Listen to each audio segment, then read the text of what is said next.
ಕಾರಣ ಏನು ತೊಂದರೆ ಇಲ್ಲ, ಏನಿಲ್ಲ. ಪ್ರೀತಿ ಹಣ ಪೋಸ್ಟ್ ಆಫೀಸ್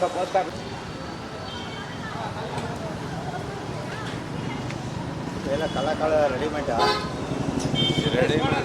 ಮಾರುಕಟ್ಟೆಯಲ್ಲಿ ದೇಶದ ಅಂಗಡಿ ಇಟ್ಟಿರುವ ಕಾಂಗ್ರೆಸ್ ಮುಖಂಡರಿಗೆ, ಶ್ರೀಮಂತ ಪ್ರಧಾನಮಂತ್ರಿಯನ್ನ ಭಯೋತ್ಪಾದಕ ಎಂದು ಕರೆದ ಮಲ್ಲಿಕಾರ್ಜುನ್ ಖರ್ಗೆಗೆ, ದೇಶ ಪ್ರೇಮಿಗಳಿಗೆ ಅಪಮಾನ ಮಾಡುತ್ತಿರುವ ಕಾಂಗ್ರೆಸ್ಸಿಗರಿಗೆ, ಸದಾ RSS ಬಿಜೆಪಿಯನ್ನು ಹೀಯಾಳಿಸುವ ಕಾಂಗ್ರೆಸ್ ಮನಸ್ಥಿತಿಗೆ,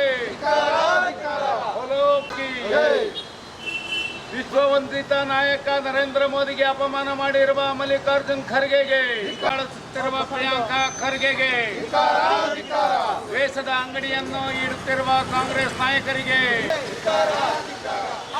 ಕಡೆಗಣಿಸುತ್ತಿರುವ ಮಲ್ಲಿಕಾರ್ಜುನ ಖರ್ಗೆಗೆ, ದೇಶಭಕ್ತರಿಗೆ ಅಪಮಾನ ಮಲ್ಲಿಕಾರ್ಜುನ ಖರ್ಗೆಗೆ, ದೇಶದ ರಾಜಕಾರಣ ಮಾಡುತ್ತಿರುವ ಮಲ್ಲಿಕಾರ್ಜುನ ಖರ್ಗೆಗೆ, ದೇಶದ ರಾಜಕಾರಣ ಮಾಡುತ್ತಿರುವ ಮಲ್ಲಿಕಾರ್ಜುನ ಖರ್ಗೆ ಅವರಿಗೆ ಮಲ್ಲಿಕಾರ್ಜುನ ಖರ್ಗೆಗೆ, ಮಲ್ಲಿಕಾರ್ಜುನ ಖರ್ಗೆಗೆ, ರಾಹುಲ್ ಗಾಂಧಿಗೆ, ಭಾರತ್ ಮಾತಾ ಕಿ ಭಾರತೀಯ ಜನತಾ ಪಾರ್ಟಿಗೆ ಸಾವಿನ ಸರದಾರ ಎಂದು ಹೇಳಿಸಿರುವ ಕಾಂಗ್ರೆಸ್ಸಿಗರಿಗೆ, ಮೋದಿಯನ್ನು 100 ತಲೆಯ ರಾವಣ ಎಂದು ಹೇಳುತ್ತಿರುವ ಕಾಂಗ್ರೆಸ್ಸಿಗರಿಗೆ, ಕಾಂಗ್ರೆಸ್ ನಾಯಕರಿಗೆ, ರೀತಿಯ ಮಾರುಕಟ್ಟೆಯಲ್ಲಿ ದ್ವೇಷದ ಅಂಗಡಿಯನ್ನು ಇಟ್ಟಿರುವ ಕಾಂಗ್ರೆಸ್ ನಾಯಕರಿಗೆ, ಏನು ಕಾಂಗ್ರೆಸ್ ಪಕ್ಷ ಚುನಾವಣಾ ಒಳ್ಳೇದು ಮಾತಾಡಿ ಅಂತ ಇವತ್ತು ಎಳ್ಳು ಬೆಲ್ಲನ ಪಾರ್ಸಲ್ ಮಾಡ್ತಾ ಇದೆ. ಏನು ರಾಜ್ಯದ ಮಾನ ಮರ್ಯಾದೆಯನ್ನು ಭಾರತದ ಮಟ್ಟದಲ್ಲಿ ಹಾಳು ಮಾಡ್ತಾ ಇದ್ರೆ, ವಿರೋಧ ಪಕ್ಷದ ನಾಯಕ ಆಗಿದ್ದವನಿಗೆ ಜವಾಬ್ದಾರಿಯುತ ಸ್ಥಾನದಲ್ಲಿರ್ತಕ್ಕಂಥವ್ರಿಗೆ ಒಂದು ಜವಾಬ್ದಾರಿಯನ್ನು ಅರ್ಥ ಮಾತಾಡಬೇಕು. ಪದೇ ಪದೇ ಬಸವಣ್ಣವ್ರ ವಚನನ ಕೊಟ್ಟು ಮಾಡ್ತಾರೆ, ನುಡಿದರೆ ಸ್ಫಟಿಕದ ಸಲಾಕೆ ಅಂತಿರ. ಭಯೋತ್ಪಾದಕ ಎಂದ ನಿಜವಾದ ಭಯೋತ್ಪಾದಕರಿಗೆ ಭಾರತ್ ಮಾತಾ ಕಿ, ವಿರೋಧಿಗಳಿಗೆ ಬಹುವಚನದಿಂದ ಸಂಬೋಧಿಸಿ ದೇಶಭಕ್ತರನ್ನು ಹೀಯಾಳಿಸುತ್ತಿರುವ ಕಾಂಗ್ರೆಸ್ ನಾಯಕರಿಗೆ, ಹೀಯಾಳಿಸುತ್ತಿರುವ ಮಲ್ಲಿಕಾರ್ಜುನ ಖರ್ಗೆಗೆ, ರಾಹುಲ್ ಗಾಂಧಿಗೆ, ಮೋದಿಯನ್ನು ಹೀಯಾಳಿಸುತ್ತಿರುವ ಮಲ್ಲಿಕಾರ್ಜುನ ಖರ್ಗೆಗೆ ಒಳ್ಳೆ ಮಾತಾಡಪ್ಪ. ಎಣ್ಣೆ ಬೆಲ್ಲ ತಿನ್ನೋ ಕರ್ನಾಟಕದ ಮಾನ ಮರ್ಯಾದೆ ಉಳಿಸ ಬೆಲ್ಲ ತಿಂದು ಒಳ್ಳೆ ಮಾತಾಡಪ್ಪ.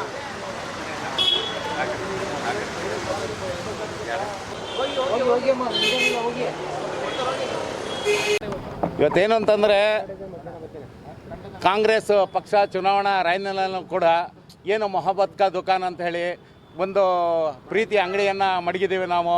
ನಫರತ್ ಕಾ ಬಜಾರ್ ಮೇ ಮೊಹಬ್ಬತ್ ಕಾ ದುಕಾನ್ ಅಂತ ಹೇಳ್ತಿದ್ರು. ಇವತ್ತು ನಿಜವಾಗ್ಲೂ ಪ್ಯಾರ್ ಕಾ ಬಜಾರ್ ಮೇ ನಫರತ್ ಕಾ ದುಕಾನ್ ಅಂತೇಳಿ ಇವತ್ತು ಎಲ್ಲ ಕಡೆ ವಿಷ ಬೀಜವನ್ನು ಬಿತ್ತುವಂಥ ಕೆಲಸವನ್ನು ಮಾಡ್ತಾ ಇದ್ದಾರೆ.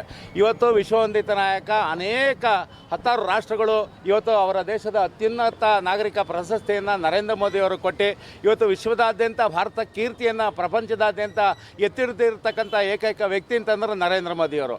ಇಂಥ ವಿಶ್ವವಂದಿತ ನಾಯಕನನ್ನು ಒಂದು ವಿಷ ಸರ್ಪಕ್ಕೆ ಹೋಲಿಸುವಂಥದ್ದು, ಸಾವಿನ ಸರ್ದಾರ ಅಂತ ಹೇಳೋದು, ರಕ್ತದ ವ್ಯಾಪಾರಿ ಅಂತ ಅನ್ನೋದು, ಈ ರೀತಿ 100 ತಲೆಯ ರಾವಣ ಅಂತ ಹೇಳೋದು, ಈ ರೀತಿ ಇಲ್ಲ ಸಲ್ಲದ ಅಪಮಾನಗಳನ್ನ ಮಾಡ್ತಿರ್ತಕ್ಕಂಥದ್ದು ಇದು ಖಂಡನೀಯವಾದಂಥ ವಿಚಾರ. ವಿಪಕ್ಷದ ನಾಯಕರು, ರಾಷ್ಟ್ರ ಮಟ್ಟದಲ್ಲಿ ಖರ್ಗೆ ಅವರು ವಿಪಕ್ಷದ ನಾಯಕರು, ಸುದೀರ್ಘವಾದ 50 ವರ್ಷದ ರಾಜಕಾರಣದ ಇತಿಹಾಸವನ್ನು ಹೊಂದಿರತಕ್ಕಂಥವ್ರು, ಹಿರೀಕರು, ಮೇಲಾಗಿ ದಲಿತ ನಾಯಕರುಗಳು. ಅವರೇನಂದರು, ಹಿಂದೆ BJP ಮತ್ತು RSS ವಿಷ ಸರ್ಪಗಳು ಅಂತ ಹೇಳಿದ್ರು. ಯಾಕೆಂತಂದರೆ BJP ಮತ್ತು RSSಲ್ಲಿ ಲಕ್ಷಾಂತರ ಜನ ದಲಿತ ನಾಯಕರುಗಳಿದ್ದಾರೆ, MLAಗಳಿದ್ದಾರೆ, ರಾಜ್ಯಸಭಾ ಮೆಂಬರ್ಗಳಿದ್ದಾರೆ, ಮತ್ತು ಕಾರ್ಯಕರ್ತರುಗಳಿದ್ದಾರೆ. RSSಲು ಕೂಡ ಸ್ವಯಂ ಸೇವಕರುಗಳಿದ್ದಾರೆ. ಇವರು ದಲಿತ ನಾಯಕರು ಅಂತ ಹೇಳಿ ರಾಷ್ಟ್ರ ಮಟ್ಟದಲ್ಲಿ ಅವರಿಗೆ ಒಂದು ಜವಾಬ್ದಾರಿ ಅಂತ ಸ್ಥಾನ ಕೊಟ್ಟಿರ್ತಕ್ಕಂಥದ್ದು. ಇವರು ದಲಿತರ ನಾಯಕರು ಇಲ್ಲ ಅಲ್ಪಸಂಖ್ಯಾತರ ನಾಯಕರು ಅಂತ ನಮ್ಗೆ ಡೌಟ್ ಆಗ್ತಾಯಿದೆ. ಈಗ ಏನು ನಮ್ಮ RSS BJPಲಿ ಇರ್ತಕ್ಕಂಥ ದಲಿತರ ನಾಯಕರನ್ನೆಲ್ಲ ವಿಷದ ಸರ್ಪಕ್ಕೆ ಹೋಲಿಸಿದ್ರು, ಅವ್ರನ್ನೆಲ್ಲ ಹೊಡೆದಾಕಕ್ಕೆ ಬಹಿರಂಗವಾಗಿ ಒಂದು ಕರೆಯನ್ನು ಕೊಟ್ಟರು. ಯಾಕೆಂತಂದರೆ ಒಂದು ಇರುತ್ತೆ, ಒಂದು ರಾಜಕಾರಣದಲ್ಲಿ ಟೀಕೆ ಟಿಪ್ಪಣಿಗಳಿರ್ತದೆ. ಅಂದರೆ ಒಂದು ಟೀಕಿಸುವಾಗ ಅವರು ಪದೇ ಪದೇ ಒಂದು ಸಾರ್ವಜನಿಕ ಭಾಷಣದಲ್ಲಿ ಹೇಳ್ತಾರೆ, ನುಡಿದರೆ ಸ್ಫಟಿಕದ ಸಲಾಕೆ ಅಂತಿರಬೇಕು, ನುಡಿದರೆ ಮುತ್ತಿನ ಹಾರದಂತಿರಬೇಕು ಅಂತ. ಸ್ವಾಮಿ ಖರ್ಗೆ ಅವರೇ, ಇದೇನಾ ನಿಮ್ಮ ಮುತ್ತಿನ ಹಾರ, ಇದೇನಾ ನಿಮ್ಮ ಸ್ಫಟಿಕದ ಸಲಾಕೆ? ದೇವರಾಣೆಗೂ ನಿಮ್ಗೆ ಏನಾರ ನಾಚಿಕೆ ಮಾನ ಮರ್ಯಾದೆ ಇದ್ದರೆ ಕೂಡಲೇ ಒಂದು ಸ್ವಯಂ ನಿವೃತ್ತಿ ಘೋಷಿಸ್ಕೊಂಡು ನೀವು ಮನೇಲಿ ಇದ್ಬಿಡಿ. ಯಾಕೆಂತಂದರೆ ಕರ್ನಾಟಕದ ಹೆಮ್ಮೆ ನೀವು. ನಾವೆಲ್ಲ ಭಾಳ ಹೆಮ್ಮೆ ಪಡ್ತಿದ್ದೋ ಒಬ್ಬ ದಲಿತ ನಾಯಕನ ಕರ್ನಾಟಕದಿಂದ ರಾಷ್ಟ್ರ ಮಟ್ಟದಲ್ಲಿ ಒಂದು ವಿಪಕ್ಷ ಸ್ಥಾನದಲ್ಲಿ ಕೂರಿಸಿದ್ದಾರೆ ಅಂತ ಅಂದ್ಬಿಟ್ಟು ಆ ಜವಾಬ್ದಾರಿಗೆ ನೀವು ತಕ್ಕಂತೆ ನಡ್ಕೊತಾ ಇಲ್ಲ. ನಿಮ್ಮ ವಯಸ್ಸು ಮತ್ತು ನಿಮ್ಮ ಅನುಭವಕ್ಕೂ ನೀವು ಎಲ್ಲವನ್ನೂ ಕೂಡ ಅಪಮಾನ ಮಾಡಿದರೆ. ಹೆಚ್ಚಾಗಿ 140 ಕೋಟಿ ಜನ ಇವತ್ತು ಭಾರತದಾದ್ಯಂತ ಮೋದಿಗೆ ಮತ ಹಾಕಿ ಗೆಲ್ಲಿಸಿದ್ದಾರೆ. ಅವ್ರಿಗೂ ಕೂಡ ಅಪಮಾನ ಮಾಡುವಂಥ ಕೆಲಸ ಮಾಡಿದಿರಿ.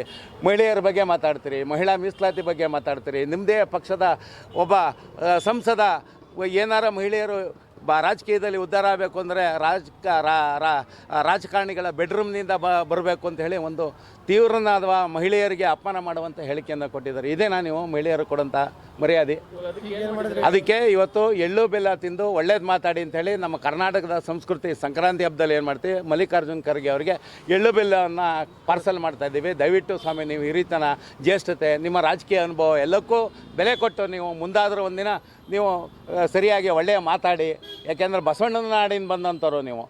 ಬಸವಣ್ಣವ್ರು ಏನು ಹೇಳಿದರೆ, ನುಡಿದರೆ ಮುತ್ತಿನ ಹಾರದಂತಿರಬೇಕು, ನುಡಿದರೆ ಸ್ಫಟಿಕದ ಸಲಾಖೆ ಅಂತಿರಬೇಕು ಅಂತ. ಆ ರೀತಿ ನಡ್ಕೊಳ್ಳಿ. ನೀವು ಬಸವಣ್ಣವ್ರಿಗೂ ಅಪಮಾನ ಮಾಡಬೇಡಿ ಅಂಥೇಳಿ ನಾವು ಒಂದು ಮನವಿಯನ್ನು ಮಾಡ್ತಾ ಈ ಎಳ್ಳು ಬೆಲ್ಲವನ್ನು ಅವ್ರಿಗೆ ಪಾರ್ಸಲ್ ಮಾಡ್ತಾಯಿದ್ದೀವಿ.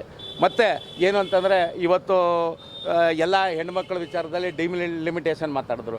ಡಿಲಿಮಿಟೇಷನ್ಲಿ ಬೆಂಗಳೂರು ಎಳ್ಳು ಬೆಲ್ಲನ ಪಾರ್ಸಲ್ ಮಾಡ್ತಾಯಿದ್ದೀವಿ. ಪಾರ್ಸಲ್ ಮಾಡಿ ಎಳ್ಳು ಬೆಲ್ಲ ತಿಂದು ಒಳ್ಳೇದು ಮಾತಾಡಿ.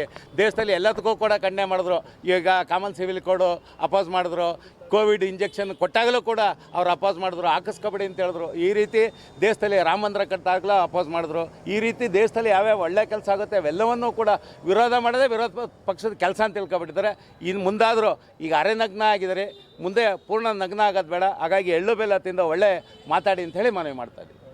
ಸಬ್ಸ್ಕ್ರೈಬ್ ಬಟನ್ ಮೇಲೆ ಕ್ಲಿಕ್ ಮಾಡಿ ಹಾಗೂ ನಮ್ಮ ಹೊಸ ವಿಡಿಯೋಸ್ ಅಪ್ಲೋಡ್ಗೋಸ್ಕರ ಪಕ್ಕದಲ್ಲಿ ಕಾಣುವ ಬೆಲ್ ಬಟನ್ ನಮ್ಮೆಲ್ಲ ವಿಡಿಯೋಗಳನ್ನ ಲೈಕ್ ಮಾಡಿ, ಶೇರ್ ಮಾಡಿ ಹಾಗೂ ಕಮೆಂಟ್ ಮಾಡಿ.